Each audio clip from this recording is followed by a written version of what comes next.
Hello everyone, and welcome to Retro Brick Reviews, where today we'll be taking a look at LEGO Star Wars The Mandalorian, set 75299, Trouble on Tatooine. This set includes 276 pieces, 2 minifigures, plus 1 baby figure, and it retails for about $30 in the United States. And without any further ado, let's start the review, starting with the minifigures. Our first minifigure is Din Djarin, the Mandalorian, in his Beskar armor, and before we start taking a look at anything, as you can very clearly see, my copy of this figure in the set unfortunately came with a misprinted helmet, where there is a small bit of the black visor printing that is just missing on my figure, which does rather harm the look of the figure in my opinion, which is rather unfortunate. Obviously this is just bad luck on my part. The vast majority of figures will not look like this, but it is unfortunate and I did have to point it out. That said, I have taken a look at this exact figure in a previous review, so I will try to be quick here. Starting off though, something I haven't shown off before are his accessories, where here you can see the Mandalorian's pulse rifle, which is a brick-built design they've included in a few sets now, and that is fine in my opinion. I definitely like the use of the claw handpiece on the end for the prongs of the blaster, but I don't really know why they went with dark brown for the middle. I think gunmetal gray would have been a much more accurate look for that. And then, in the other hand, he's just using the classic LEGO Agent's gun as a different type of blaster, which is something LEGO has done for a few Mandalorian characters in the past, so I think it works perfectly well. Now, as for the figure itself, as I have said in a prior review, I think that from the neck down, this figure is absolutely fantastic and maybe one of the best that have ever been produced for LEGO Star Wars. Where on the torso and on the legs, you just have this fantastic metallic silver printing for all of the armor plating, and that just looks absolutely beautiful. And there's depth to it as well. There's detailing, like on the torso you can see that you actually have a couple different colors in there. So it has shaping outside of just being really well done with the metallic colors. And then even outside of the torso and legs, they actually included arm printing on this figure, which is something that is very rare to see in LEGO Star Wars, though it is becoming more common over the last year or so. And the arms are actually unique as well, which is very impressive for a mass-produced figure. Where on this arm you can see you have a fairly standard shoulder pad, as well as his launcher for his whistling birds. And then on the other arm, you can see his flamethrower, and this shoulder pad actually has the Mudhorn signet. After all, Din is the leader of Clan Mudhorn, Clan of Two. And then around the back, he has his slim cape that LEGO's introduced for this era of Mandalorian warrior, and I have always liked this cape since it was introduced. I think this is a very good shape to have capes in. And it is in dark gray, which is the color that most Din figures have had their capes in. Every Din figure they've put out with a cape has it in dark gray.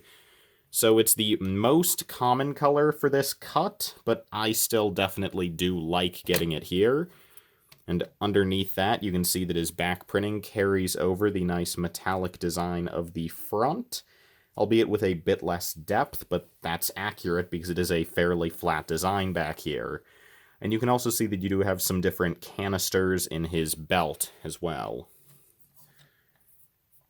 And I did say that it is from the neck down, because even without the little misprint mine unfortunately has, I still really don't like the helmet, where the flat silver, it doesn't really blend in with the printing on the torso and legs, and it's far too light for what we see in the show, and even ignoring the color, the visor needs to be thinner, and there should be more definition to it as well.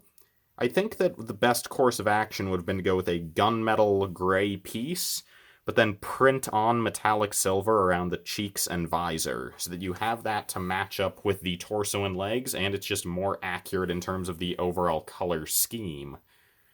But the issues with the upper half aren't done, because if we remove the helmet, there is absolutely no face print underneath, which is unfortunate.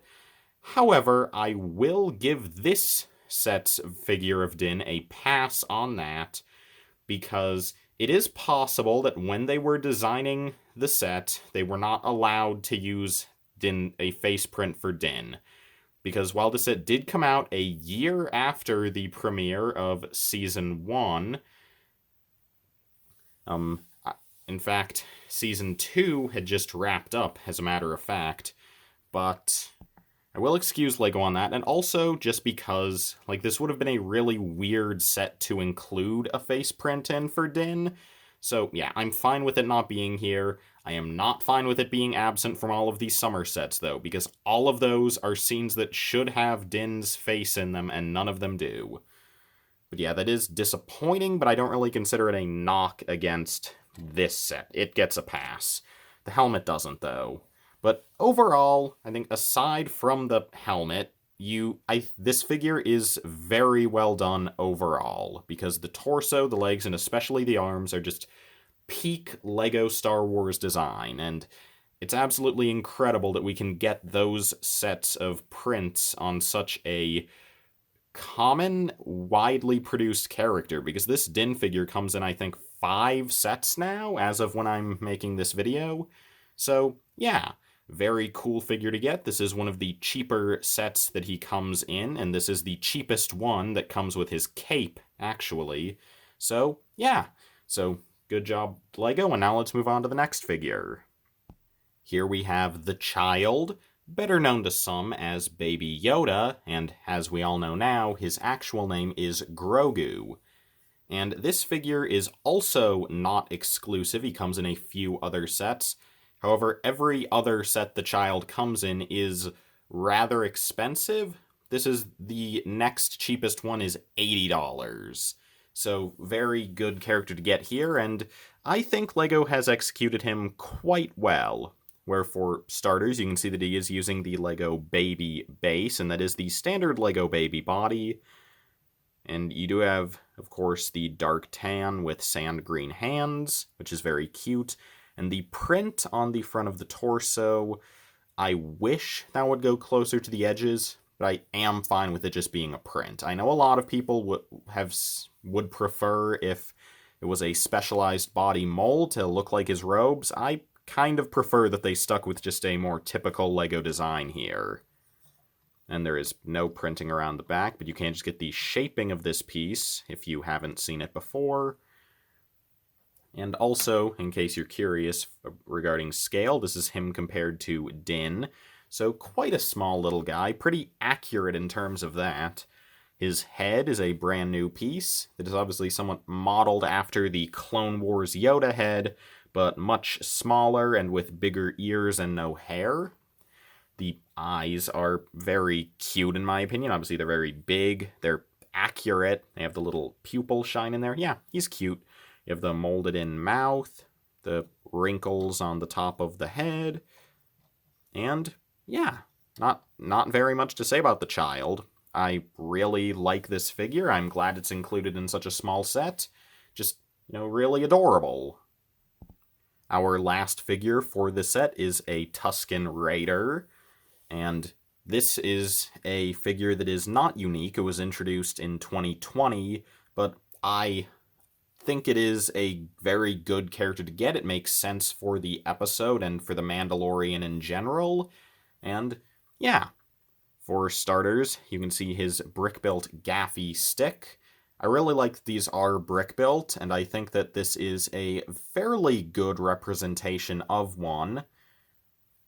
Yeah, so you have that. So if you wanted, you could have him raising it up to attack. You can't really get him to hold it over his head, of course, but you can do something like this that I think gets the point across. Removing that, you can see that the Tuscan Raider does have a completely unique head mold just for these characters, and I think it does look very good. It is double molded, if I'm correct, with dark tan and then the silver color, and then everything else is printed. So you have black, brown, dark brown, and metallic silver printed on there as well. The metallic just being for the top of the mouth. And all of that looks fantastic. The wraps are very detailed. You have the different spikes coming out of the head. Yeah, very nicely done. If I have one thing, I will say that I think that the shaping of the head toward the lower half, it does look very much humanoid and less like a minifigure. So I do wish that it hadn't come in so much like a human head, that it had a bit more of the minifigure proportions with the much more rounded bottom half of the head, but that's a very minor thing and entirely subjective. It does look really great as a piece, though, just my personal opinion. The torso and legs are very well done. Not a ton of detail, but the robes are well captured, and you do have a couple of belts going across the torso, of course, as sand people usually do. And around the back, you can just see where those are hooked on. Yeah, again, not too much to say about this guy, but I do think it is a good character. Obviously, we see sand people in the original Star Wars movie and in a couple of others as well, so it's a good character to have multiples of, so I don't mind that it's not exclusive to this set. Though, with that said, I will say that there are no exclusive minifigures to this set, and considering that I feel as though the minifigures were almost the main driving force behind the set in the eyes of LEGO when they made it, I feel as though that is somewhat of a detriment overall, as I'll go into in the final verdict. But overall, I do think LEGO has done a great job with their modern Tuscan Raider minifigures, and yeah, not much else to say on this guy. Just very well done, and fantastic double-molded head as well. Oh, and I forgot to mention that the hands are in medium nougat, not too common, and it adds just a little extra color to this figure that I really like. So here we have our first build, which is the Mandalorian's Tatooine speeder bike, which I think is very well done. It's very accurate to what we see in the show. For starters, up at the front, you can see that you have kind of the double prong design, which is accurate. And the way it's attached with just a couple of struts, and then all of this can hinge as well, which obviously isn't accurate, but it is just noted for how that attaches. I think it works very well. You can see here on the side that you do have the foot pedals, even though, of course, the minifigure cannot reach them. And you do have some nice greebling on the side as well for some tubing and exhaust, which I think comes across quite well. You can also see a clip on the side of the seating area, which we'll get to in a moment. Turning it around to the side, it's much of the same. You do actually have a lever piece on the side as well, maybe some sort of gear shift. And then toward the back, on one end, you have attached on the classic LEGO knapsack piece. And then on the other end, you have this little baby carrier. So what you can do with that, of course, is you can take your minifigure of the child and just place him on in there to carry him along on your adventures. And that's really cute. It is accurate to the show as well, but yeah, that is a very cute feature they decided to include. And it's pretty interesting to get that piece in a LEGO Star Wars set. That's not the kind of piece you would normally expect to see in a Star Wars set. But, so that's basically all it is in terms of the visuals. Not too much. Again, this is a set with less than 300 pieces and 3 builds, so none of them are too complex. However, we do have a couple more features with this as well, where for starters, you have a clip on each side of the seat, so you can clip on Din's accessories. So we can put his pulse rifle on this side, and his blaster pistol on the other, and then in the seat you can grip him in holding the handlebars, which are a custom build, and as a result, I will say that it can be a bit difficult to get him to grasp them and actually sit down, but it is possible, as you see here. I will say that if you do have him sitting down, his cape will definitely get a bit scrunched up, or alternatively, if you can get it nicely, you can get it sort of flowing out behind him, but then it'll sort of get a bit malformed as well. So, yeah, that said, a nice thing about this smaller size of cape is that since it is basically just the width of the minifigure, if it gets out of form, all you have to do is just turn it around, and eventually it'll get back to normal, since the entire width of the malformed cape will just be against the back of the figure. But overall, that's Din's speeder bike. Nothing too complex, but I do think it is very well executed for what it is. For the size, it has a good level of detail. And yeah, just a fun little speeder bike. I really like this build. Oh, and one more thing that I cannot show at the moment, but I will mention because it is a feature. If you have LEGO's large-scale Razor Crest set that they released in the summer of 2020, this bike can actually fully fit in the cargo hold of the Razor Crest, which if you have both of these sets, that's just a nice feature to have, to carry this around and then deploy it on bounty hunting missions. Our second build is this Tuscan Raider campsite, which is something I think is really fantastic to get, because this is the first time we've ever gotten any sort of Tuscan camp after they made their live-action debut in Attack of the Clones, 20 years ago now. So, yeah, I think this is a very nice build to include in the set, and again, it fits the scene. Yeah, so out front you have a campfire, which can be detached if you'd like, so you could set that out and then have the hut separately if you would prefer, but keeping it attached on, you can see that there is a clip here for if you wanted to attach an accessory such as the gaffy stick. However, that does look a little awkward there, so I prefer to leave it empty. As for the rest of the hut, the interior is pretty barren, with what looks to be a plate in the back and a cooking pot up front. And that pot should actually have a bone in it, my mistake. So, yeah. However, what is nice about that is that there is a good amount of seating room inside, so you could actually sit at least a couple of Tuscan Raiders inside of the hut, in addition to being able to fit several around the campfire. So if you have more than one of these guys, you could fit some of them inside, right around the camp. And another feature that I kind of accidentally showed off is that the hut can actually open up. And that's less a feature and more just a consequence of how it was built using these hinge pieces. But that is nice just because it does provide easier access to the interior. If you want to do as I said and put some figures in here, it does make it easier to get them in. Turning this around to look at it from the exterior, those are some gaps. Those are some really big gaps.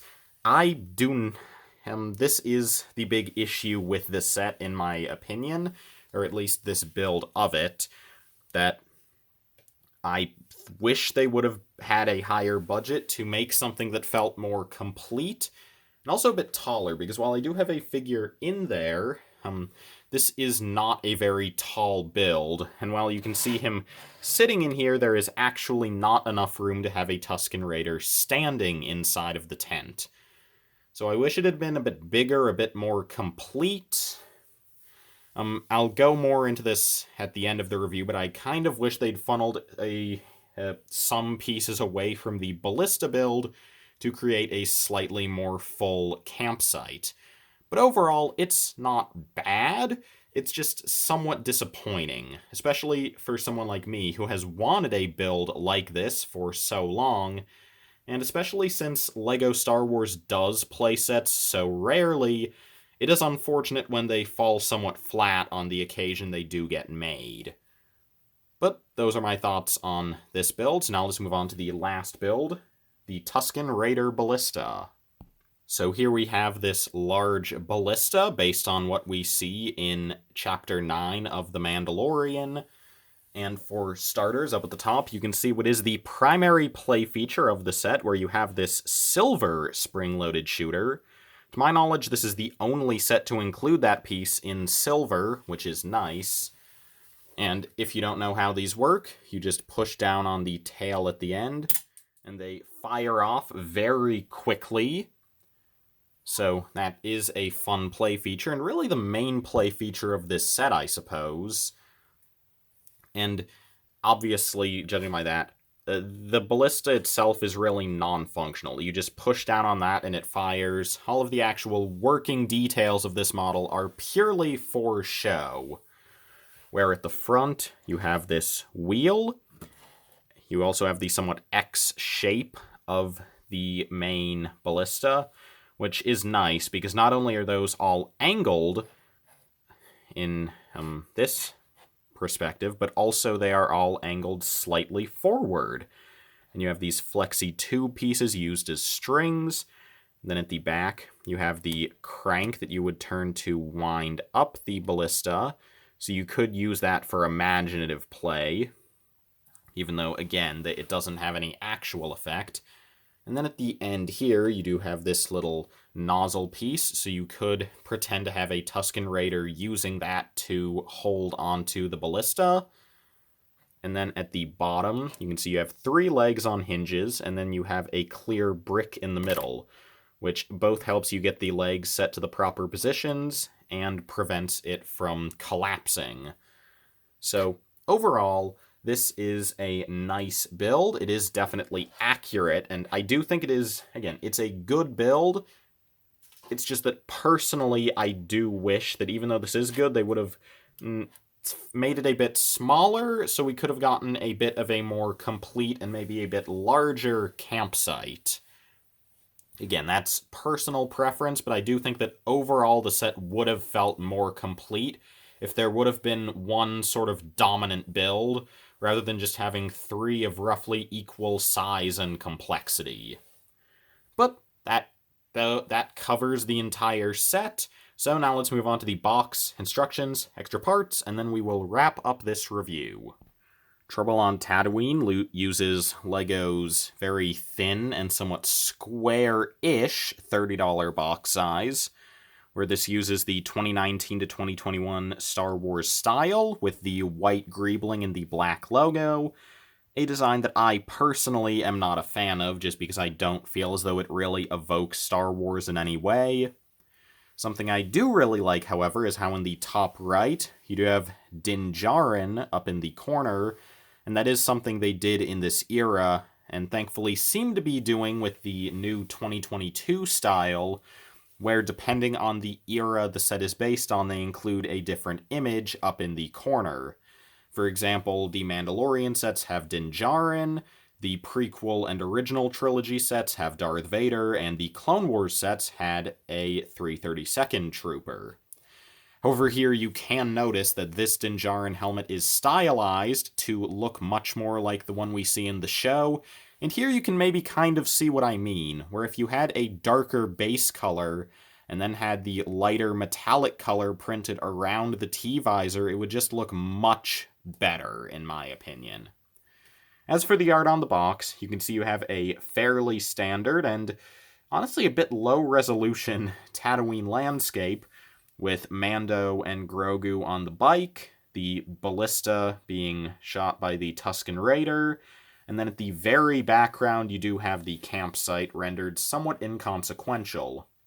And here you can also see that obviously, if you hadn't guessed it by now, within the context of this set, the Tuscan Raider is actually facing off against the Mando, when of course in the show the two allied themselves to take on a much larger threat, the Krayt Dragon. Around the back of the box, you can see what looks to be Din threatening an innocent sand person. That's not very nice of him. As well as just showing the builds from a different angle and showing that you can angle open the hut, put Grogu in the bike, and fire the ballista. So, yeah, a nice box overall, but not too much to say about it. The set has one manual, despite having 3 builds of relatively equal size, and if we flip through the manual, which is just standard LEGO building instructions, of course, you can see that in total, the set comprises 56 pages of building to have it complete. Then you have an advertisement for all of the first half of 2021 LEGO Star Wars sets, including this one, the TIE Fighter and X-Wing, and the Millennium Falcon Microfighter as all the ones that released in January. I do have to get to that TIE Fighter. That is a fantastic set. I have already reviewed the X-Wing. And then you can also see ads for all of the different figures included throughout these sets, including that in the printings of this manual and a couple of others, they actually made a mistake where they have Return of the Jedi Luke's lightsaber being blue. Obviously, that should be green. And over here, you have the parts list. And then at the back, you have the Win Robot. I say this almost every review, but I miss Win Kid. Lastly, we have the spare parts, a fairly eclectic collection of some nice ones, including the dark brown lightsaber hilt. While I don't really care for its use in the set, it is still a fairly uncommon part, so it's nice to get a spare of. The black Exoforce hand, a 3-long brown bar, one of these stamp pieces in both black and light bluish gray, a battle droid arm. You get this pistol piece in both light bluish gray and in black. One of these fairly recent 1x1s with a bar coming off of it, a bone, and perhaps my personal favorite, just because it's a piece that I don't have any others of, is the entirely light bluish gray lever. I have a lot of these that have the light bluish gray base, but then the actual lever is black. This one is entirely light bluish gray, which isn't very common. So, yeah. None of the extra pieces are phenomenal, but I do think it is a nice amount and selection for the size of the set. So overall, I certainly don't think Trouble on Tatooine is a bad set. However, it does lack any distinct selling point, in my opinion, which is an issue. All 3 minifigures do come in several other sets, and for both the Mandalorian and the Tuscan Raider, some of those sets are the same price or cheaper. In particular, now this variant of the Mandalorian, sans cape, is included in a $10 Microfighter set. The child, this is the cheapest way to get him, but that is I suppose, the biggest highlight of the minifigures in this one in terms of exclusivity or rarity. I do like the speeder bike build, however, I feel as though, as I've stated prior, the Ballista build is a bit too large and uses a bit too many pieces for something that in the series is not very prominent, especially since the set does not include the thing it was attacking. And I wish they had put more into the playset of the Tuscan Raider hut, because I think that if this set had been a speeder bike along with, say, a 200-piece just funnel, like, even if you had a very small Ballista or none at all and just put all of the pieces into this hut, I think that would have made for a much more satisfying set. But as is, the bike is the best of the 3 builds, but I wouldn't say that the set is worth it to get the bike. So if you're going to get the set, I do think it is kind of a sum total, where everything here is a fair deal for $30, but there isn't any individual part that's some great selling point. So if you don't really have any of these figures and you like the builds, I would recommend the set. However, if you already have Din from another set, or you already have Grogu or the Tuscan Raider, then I might skip on this one. So overall, those are my thoughts on LEGO Star Wars Set 75299, Trouble on Tatooine. It's a good set, but there are certainly better options. So thank you all so much for watching this video, and for right now, this is Retro Brick Reviews, signing off.